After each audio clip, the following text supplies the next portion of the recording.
আসসালামু আলাইকুম। আজকে একটি বিষয় নিয়ে আপনাদের মাধ্যমে সরকারের কাছে দাবি জানাবো, সেই সাথে সেই বিষয়টি নিয়ে আপনাদের সাথেও আলোচনা করব।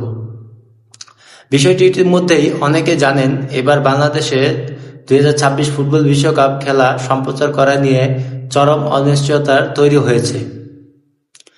আমাদের দেশে খেলা দেখানোর দায়িত্ব পেয়েছিল সিঙ্গাপুরের একটি কোম্পানি। নিয়ম অনুযায়ী দেশের টিভি চ্যানেলগুলোকে এই কোম্পানির কাছ থেকেই সম্প্রচার শব্দ কিনতে হতো, কিন্তু কোম্পানিটি এর জন্য প্রায় 88 কোটি টাকা দাবি করে, যা ভ্যাট ও ট্যাক্স মিলিয়ে বাংলাদেশের চ্যানেলগুলোর জন্য প্রায় 200 কোটি টাকার মতো খরচ হতো। এত বিশাল অঙ্কের টাকা খরচ করে কোনো চ্যানেলই চুক্তি করতে রাজি হয়নি। এর কারণ হলো, খেলাগুলো বাংলাদেশের সময় ভোর 4টায় অনুষ্ঠিত হবে।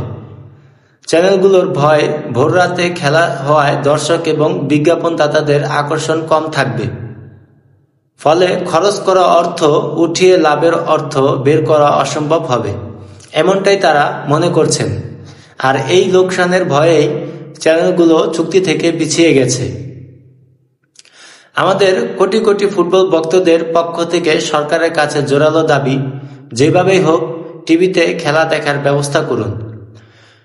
কোটি কোটি ফুটবল প্রেমী এখন সরকারের সিদ্ধান্তের দিকে তাকিয়ে আছে।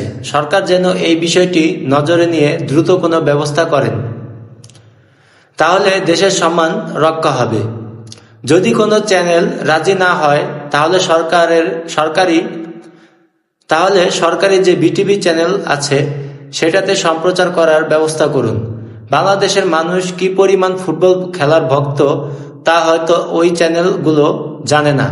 রাতের যে কোনো টাইমে খেলা শুরু হবে, মানুষ দেখার জন্য আগ্রহ নিয়ে বসে থাকে।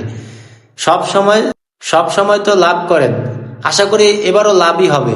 চ্যানেলগুলোকে বলছি, হয়তো আপনারা প্রচার করার ব্যবস্থা করেন, নয়তো সরকারকে প্রচার করার কাজে সাহায্য করুন। এই বিষয়টি নিয়ে আপনারাও ভিডিও বানান, আর নয়তো ভিডিওটি লাইক, কমেন্ট, শেয়ার করে দিন, যেন সরকারের নজরে আসে। সবাই সুস্থ থাকবেন, ভালো থাকবেন। আল্লাহ হাফেজ।